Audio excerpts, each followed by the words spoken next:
মুরলির তারিখ 25শে নভেম্বর 2024।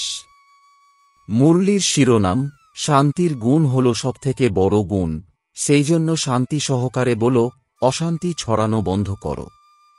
প্রশ্ন, সঙ্গম যুগে বাবার থেকে বাচ্চাদের কোন উত্তরাধিকার প্রাপ্ত হয়? গুণবান বাচ্চার লক্ষণ কেমন হবে? উত্তর 1, উত্তরাধিকার প্রাপ্ত হয় জ্ঞানের, 2, শান্তির, 3, গুণের। গুণবান বাচ্চারা সর্বদা খুশিতে থাকে। কারোর খারাপ গুণ দেখে না। কারোর বিষয়ে কমপ্লেন অর্থাৎ অভিযোগ করে না। যার মধ্যে খারাপ গুণ আছে তার সঙ্গে মেলামেশাও করে না। কেউ কিছু বললে তাতে কর্ণপাত না করে আপন খুশিতে মেতে থাকে। ওম শান্তি। আত্মিক বাবা তাঁর আত্মিক বাচ্চাদের বোঝাচ্ছেন, এক তো হল তোমরা বাবার থেকে জ্ঞানের উত্তরাধিকার প্রাপ্ত করছ। বাবার থেকেও গুণ গ্রহণ করতে হবে, আবার এই লক্ষ্মীনারায়ণের চিত্র থেকেও গ্রহণ করতে হবে। বাবাকে বলা হয় শান্তির সাগর। তাহলে শান্তিও ধারণ করতে হবে। শান্তির জন্যই বাবা বোঝাচ্ছেন যে তোমরা পরস্পরের সাথে শান্তিতে বার্তালাপ করো। এই গুণ ধারণ করো। জ্ঞানের গুণ তো ধারণ হচ্ছেই। এই জ্ঞান পড়তে হবে। এই জ্ঞান কেবলমাত্র এক বিচিত্র বাবাই পড়ান। বিচিত্র আত্মারা অর্থাৎ বাচ্চারাই সেই জ্ঞান পড়ে। এটা হল এখানকার নতুন খুশির খবর, যেটা আর কেউ জানে না। কৃষ্ণের ন্যায় দৈবী গুণও ধারণ করতে হবে। বাবা বোঝাচ্ছেন যে আমি শান্তির সাগর, তাই এখানে শান্তি স্থাপন করতে হবে। অশান্তি সমাপ্ত করতে হবে। নিজের চালচলনকে দেখতে হবে, কতখানি আমি শান্ত স্বরূপ হতে পেরেছি। এমনও অনেক আত্মা আছে যারা শান্তি পছন্দ করে। এটাও বোঝে যে শান্ত থাকা ভালো। শান্তি হল শ্রেষ্ঠ গুণ, কিন্তু শান্তি কিভাবে স্থাপন হবে? শান্তির অর্থ কি? এ সমস্ত কথা ভারতবাসী বাচ্চারা জানে না। বাবা ভারতবাসী বাচ্চাদের জন্যই বলেন। বাবা আসেনি এই ভারতে। এখন তোমরা বুঝে গেছো যে আমাদের নিজেদের অন্তরেই শান্তি আছে। এমন নয় যে কেউ অশান্ত করবে আর আমরাও অশান্ত হয়ে যাব। না, অশান্ত হওয়া এটাও এক খারাপ গুণ। খারাপ গুণগুলিকে বের করতে হবে। প্রত্যেকের থেকে ভালো গুণ গ্রহণ করতে হবে। খারাপ গুণের দিকে দৃষ্টিপাত করবে না। হয়তো কানে আওয়াজ আসতে থাকবে, তথাপি নিজেকে শান্ত থাকতে হবে। কেননা বাবা আর দাদা দুজনেই শান্ত থাকেন। কখনো অশান্ত হন না। কখনো উচ্চবাচ্য উচ্চারণ করেন না। এই ব্রহ্মা বাবাও শিখেছেন, তাই না?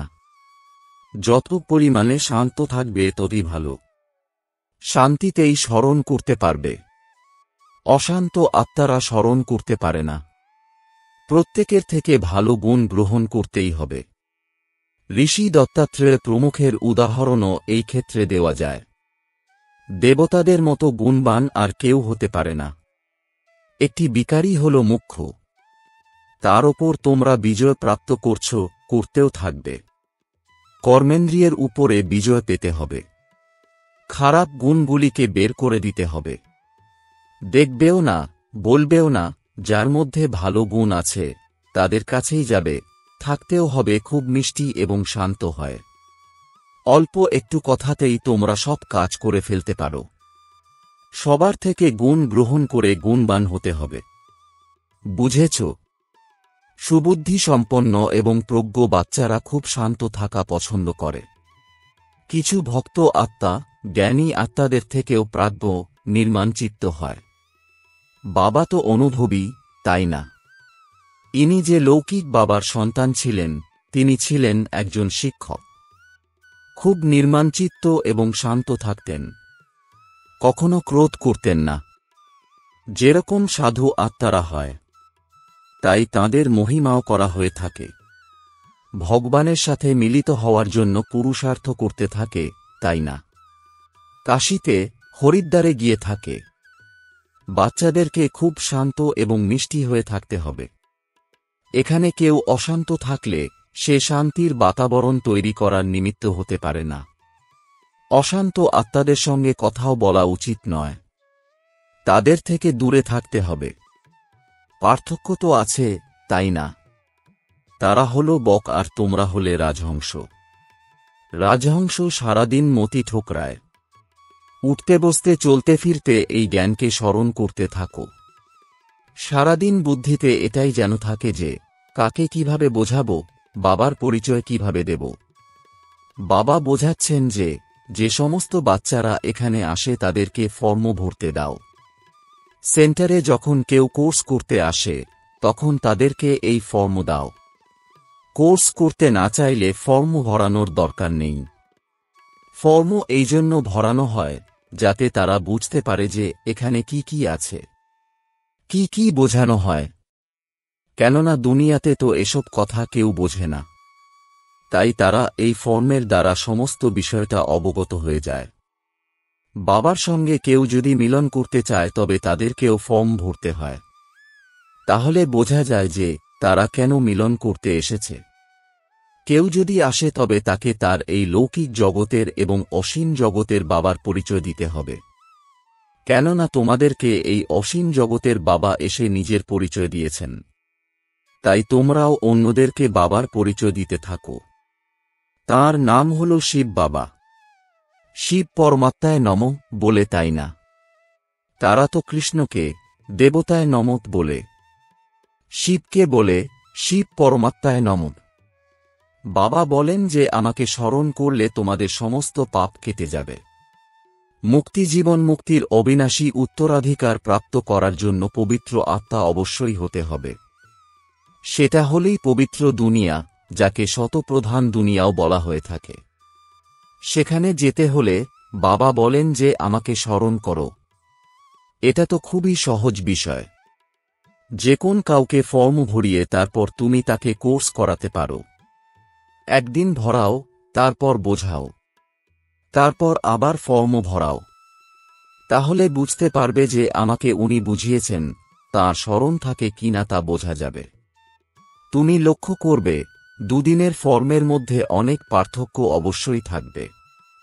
তুমি তাড়াতাড়ি বুঝতে পেরে যাবে যে সে কি বুঝেছে, আমার বোঝানোর উপর সে কিছু চিন্তন করেছে কিনা।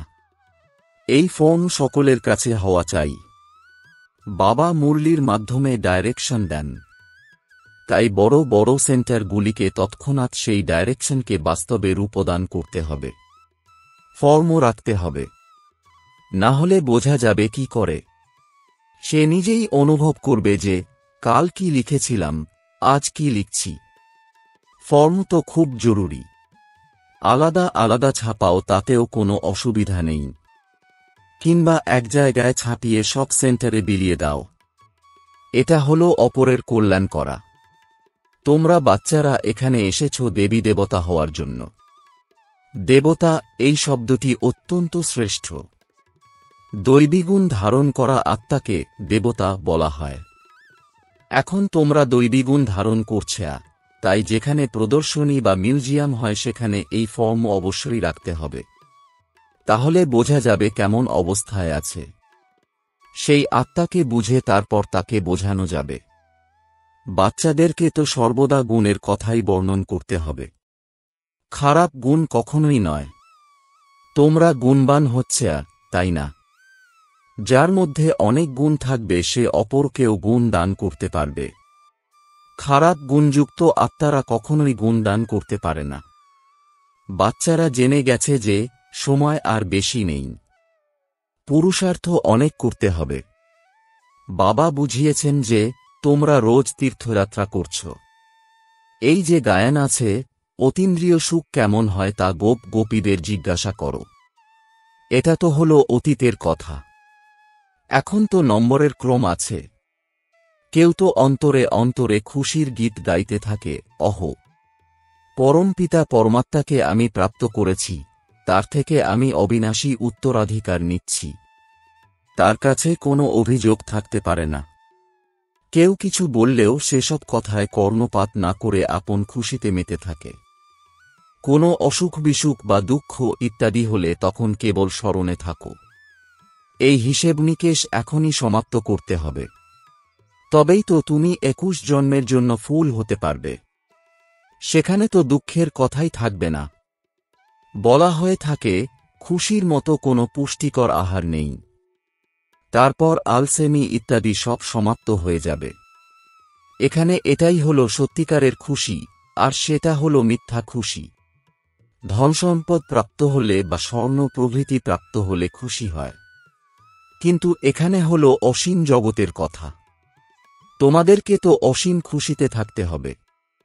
তোমরা তো জেনে গেছো যে আমরা 21 জন্মের জন্য সর্বদা সুখে থাকব। এই স্মরণে থাকো, আমি কি হতে চলেছি। মুখ থেকে বাবা বললেই দুঃখ দূর হয়ে যাওয়া চাই। এটা তো হলো 21 জন্মের খুশি। আর বাকি অল্প দিনই অবশিষ্ট আছে। আমরা যাচ্ছি আমাদের সুখধামে। তারপর তো আর কিছুই স্মরণে থাকবে না।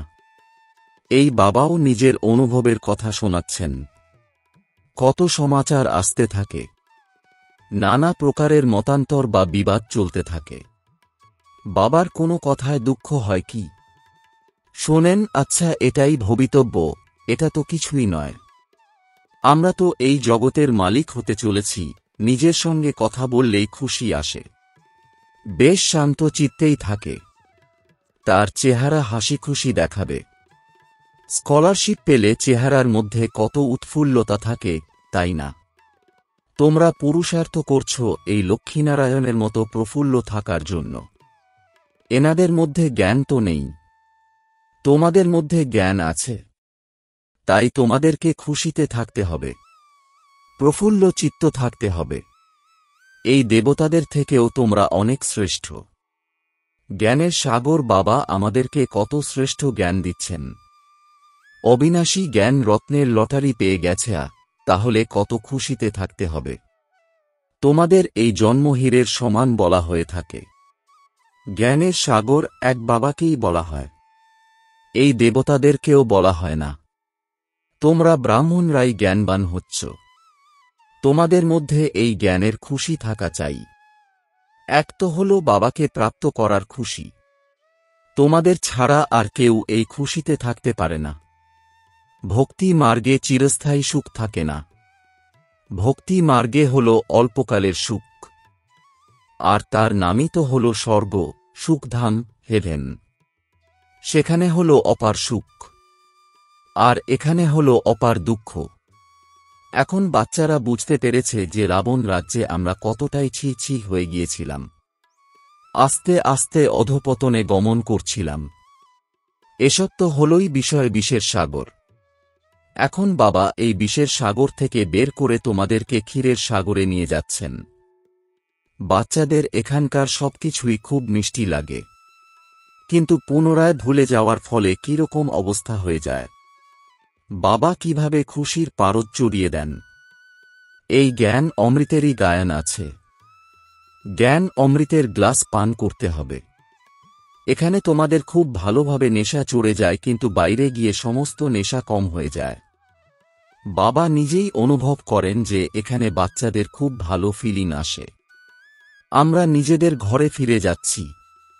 আমরা বাবার শ্রীমতে রাজধানী স্থাপন করছি। আমরাই হলাম সবথেকে বড় উত্তরাধিকারী। এইসব বুদ্ধির মধ্যে জ্ঞান আছে, যার জন্য তোমরা এত বড় পদ প্রাপ্ত করছ। কে পড়াচ্ছেন দেখো।